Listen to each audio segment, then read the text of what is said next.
Well, right here. Obviously, getting ready for Jiri Prochazka, a name that, I feel like you guys have been circling each other for quite a while, considering you were both champions at one point. So we've heard fighters in the past say when they don't have fights lined up, they when they're in camp, they kind of envision possible opponents down the line, and they prep for them mentally. Is Jiri a guy that you had feels like you've been preparing for so long, ever since he had given up the belt and then you won the belt? Well, even before that, I wanted to fight him long before that. I asked for this fight. I believe the first time was maybe back in 2021 when he first got here. So I'd already had it in my mind, like, yep, this is a guy I start to kind of be aware of and be on the lookout for, and that's where we eventually might meet. What was it about him that made you want him to fight him so long ago? Was it the name as a former champion of the promotion? Was it his fighting style? What about him specifically did you want to fight back then? Well, I didn't really know who he was or know anything about his career before he got to the UFC. It was just a style. He came in, he burst on the scene in a very big way with a big knockout over a guy that's been here for a while, who I thought I might be on a collision course too. But then after that, it was like, okay, this guy's got a fun style. He's got an exciting style, and it'd be nice to share the cage with him. I believe we put on a good show. Have you seen him change at all since that performance? Because even when he fought Rakic after in his post-fight press conference, he was saying, my coaches were yelling at me to keep my hands up, and I just wasn't. So, at least he's aware he does need to. He's just not. Have you seen him change at all from that first fight to now, or is he just still the same Jiri Prochazka you saw back then? The fight kind of ended pretty early, so his style and how he fights is pretty much the same. I mean, if it ain't broke, don't fix it, I guess, is kind of like the thing. Obviously, he's had the losses now, but before then, he had like 25 plus knockouts at the time, so he's proven that his style is effective, and it can be effective against the best in the world. So I don't know. Before your last fight, obviously the story was you coming back from your Achilles or your injury, I should say. That's an injury that it takes a while to just get the bounce back in your step, like the explosion. So I guess do you feel like that step and that bounce is back now, as opposed to it seems like you kind of had to come back sooner than you wanted to against Alex? Yeah. I feel I'm in a much better spot as far as that injury goes. It's not something that I think about like then. Obviously with the Pereira, he's got those little calf kicks, so that's something that it was kind of on the mind. But now I feel fully healed, fully ready to go, and fully ready to unleash my entire arsenal with no pauses. And you've made it known, like you see some of the comments about you on social media, and you respond to some, but your fellow fighters seem to be backing you too. Michael Bisping said he sees where you were coming from with that Alex situation in the PI. Like, why would you fight then when you can fight for money? Luke Rockhold seemed to say, I think you could actually get this done. And Islam and Umar both said they saw you at the PI quite often, and they were very impressed with what they saw. So they're also kind of picking you to win. So what's it like to see the fans say these one things, but the people that actually are around you and seeing you training, they know what you can do, and they're picking you to pull off this victory? Yeah, I mean, as far as everything, for the stuff online, it's just people talking. I understand that, it's hard to watch other people do things that maybe you wish that you could do, or maybe that you would want to do, or maybe you don't have the courage to do, and then so you want to kind of spit out some venom and try to bring them down to a certain level of maybe where you are, or maybe you feel about yourself. So I just don't really focus on that. It's more the fact that the guys that are actually in here that take the same risk in me and do it, and they respect it and they understand what I'm putting into this. That means a lot more than any weirdo sitting in his mom's basement talking with Cheeto dust and shit.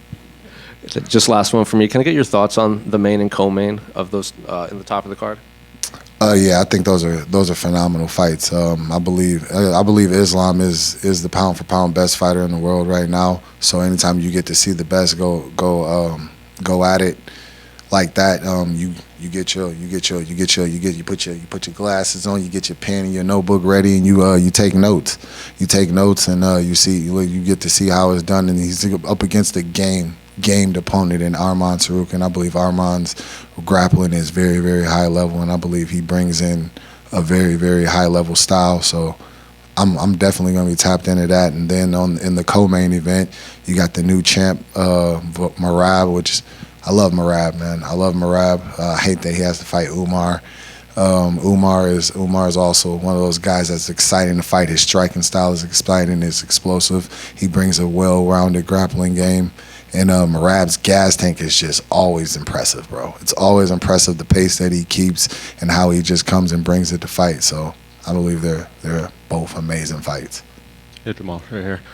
I saw last night Adara Bierly, who I think was doing some cooking for you throughout the camp, say that you had cut 50 pounds through this camp. I guess, can you say, when did that start and what was the weight loss journey like through this training camp?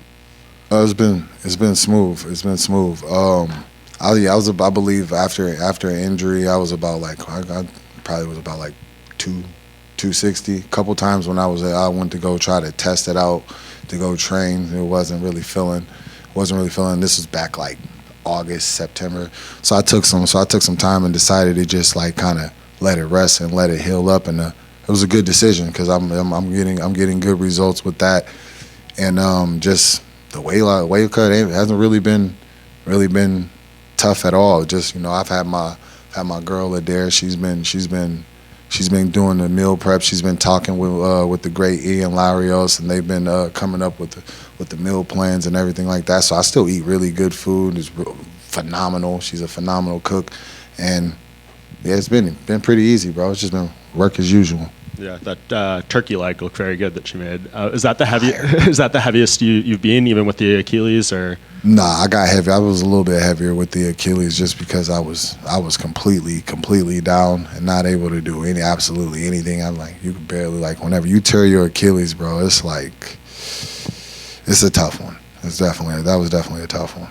And what do you think a win here does for you, right? Like, do you think this sets you right into another championship fight, or is it going to depend if Ankalaev fights Alex and maybe wins and they do a rematch there, or are you feeling you win here the way you want, your next fight is for a championship? Yeah, 100%. I feel a win here, especially a dominant, impressive win here.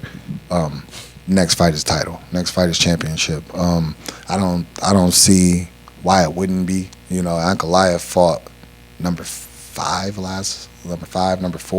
or something like that last, and then that just says title. So I'm fighting number 2 in the world. I don't see me going backwards from that.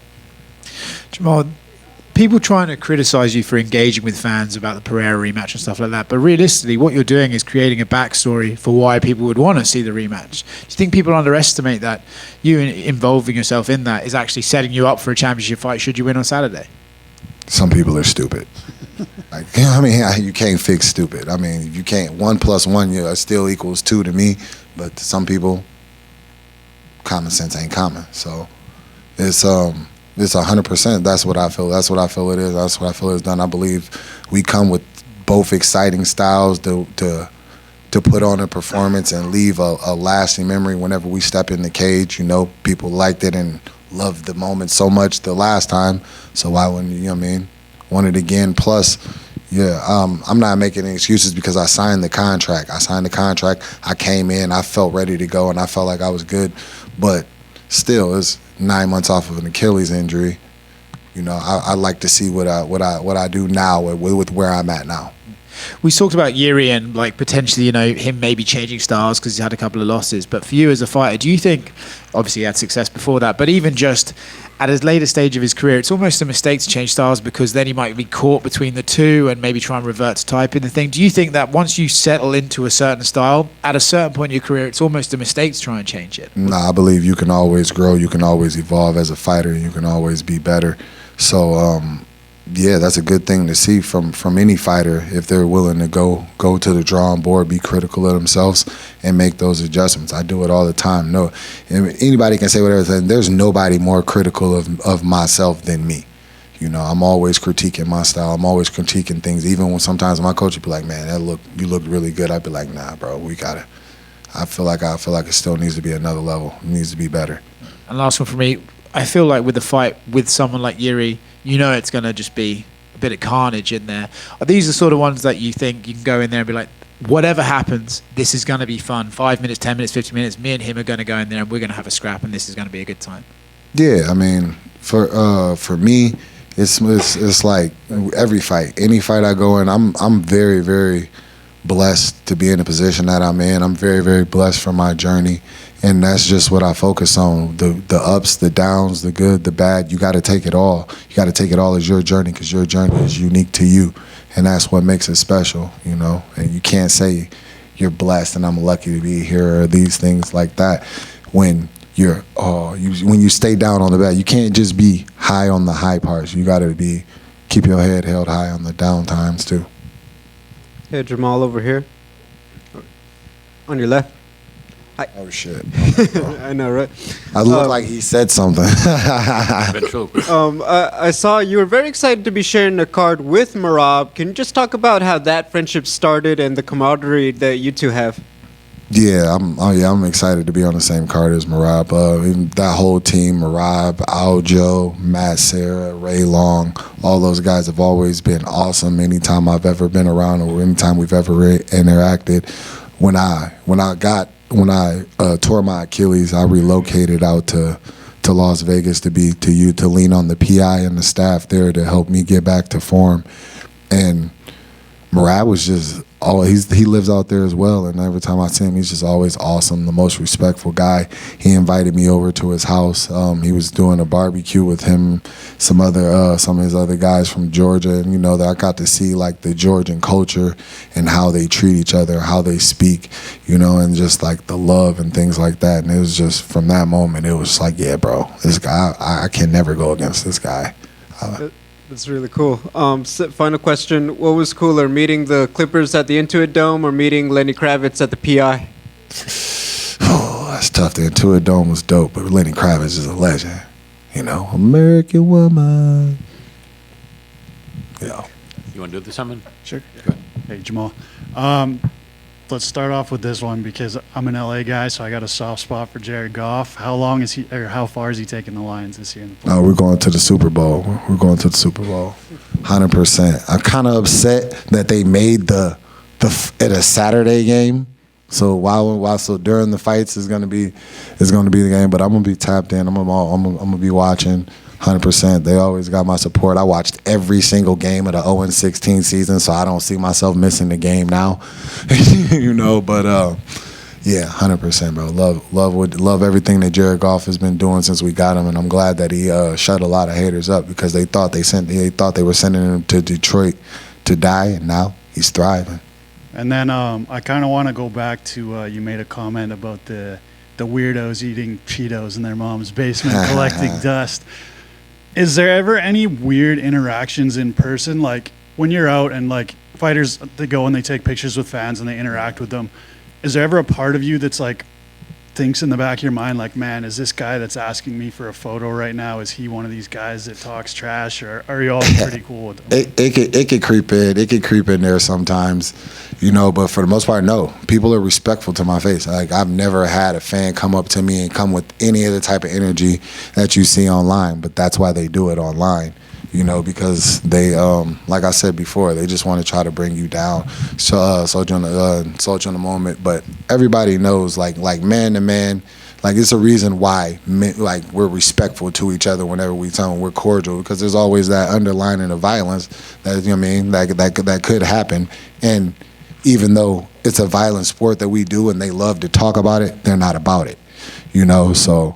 And another thing that's like kind of crazy to me as far as that goes, so when sometimes I'd be laying in my bed chilling, and then I decide to troll back a little bit. I'll throw my little pokes out there, my little jabs out there, and every time I do it, I find it interesting that the headlines, oh, Jamal loses it, he's spazzing out, oh, he's crazy, and it's like always like something's wrong with me. So I rarely say anything back, right? You guys do this all the time. So whenever I say something, if I troll, I got a mental issue. But you sit and do this all the time. What does that say about you? Jamal, back here. Good to talk to you again, representing Michigan. Detroit Yes, sir. Lions, I've been telling people for 30 years we're coming, and we're finally coming. So it's gonna happen. Can't wait to see that. So you mentioned your girlfriend Adair. I interviewed her, and she knows her MMA. Chopped it up with her, I think, in Spaces. What is it like having a girlfriend that really knows this sport? And does she give you some insight? Does she give you her opinions ever on strategy or training or anything like that? No, it's good. We more so talk about like dialogue about MMA and the things that we see as far as like advice and things like that. Again, she tells me what she tells me. Like I said, it's just like a dialogue. She tells me what she sees. She doesn't really like try to try to tell me what to do as far as that. She trusts that I'm good, that I'm going to do. She's really supportive. She's always there to just like kind of, what do you need? What do you need? She's asking me what I need and things like that. And then if she knows, she'll use her knowledge to kind of just preemptively handle things for me and things like that. So it's been great. It's been amazing, and I'm lucky. Very cool. Yeah, in fact, I've been trying to find a beautiful girl that loves MMA. I'm having no luck. I think I got to be a high-profile fighter like you. But I'm going to keep trying. So let me ask you, the fight with Pereira, that had that weird circumstance where it looks like the referee was going to say, let's stop the action for a minute, and then Powhatan waved him off, stepped up, and cracked you. So there is kind of a little bit of an asterisk in my mind on that. Is that something you think about anymore, or you just put that out of your head at this point?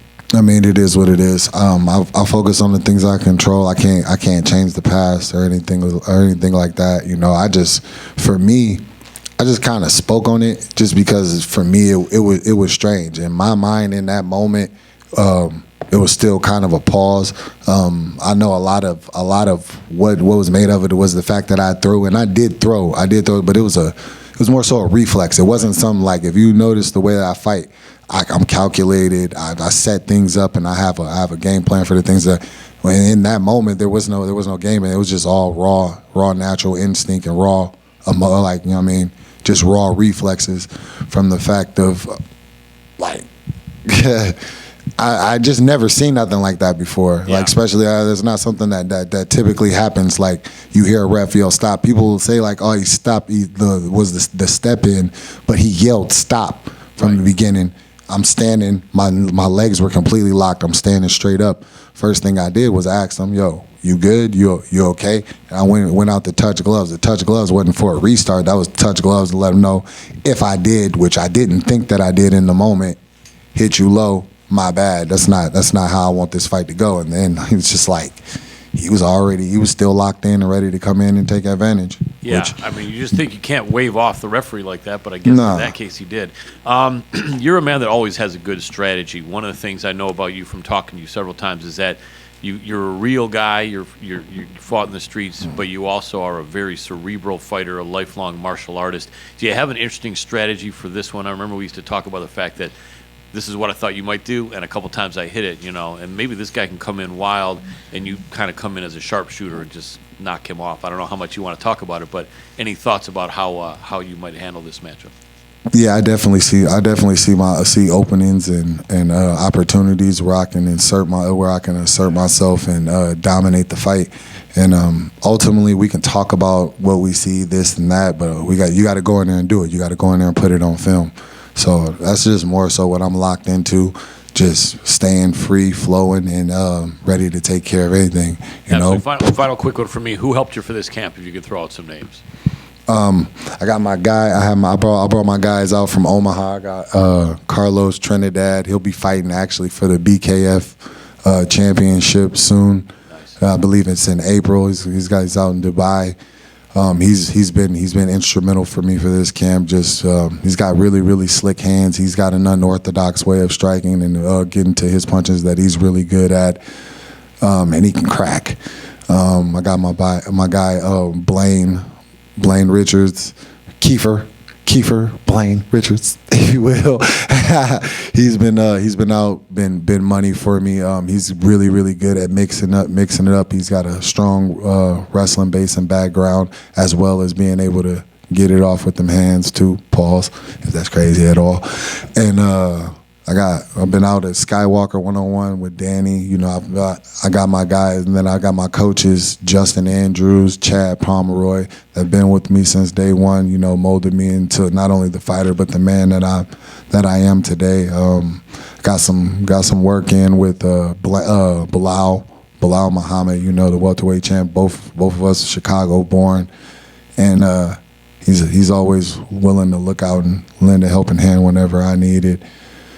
Just a lot of guys, you know, a lot of guys. I got my guy Allen back in Vegas, who I've grown close to and gotten a lot of work in with over the last year. Just it's been a team effort. It's been a team effort. Everybody rounding things about and getting in shape, getting ready to bend that corner. Whoa, Yep. if you will. Absolutely. Good luck. Go get that W.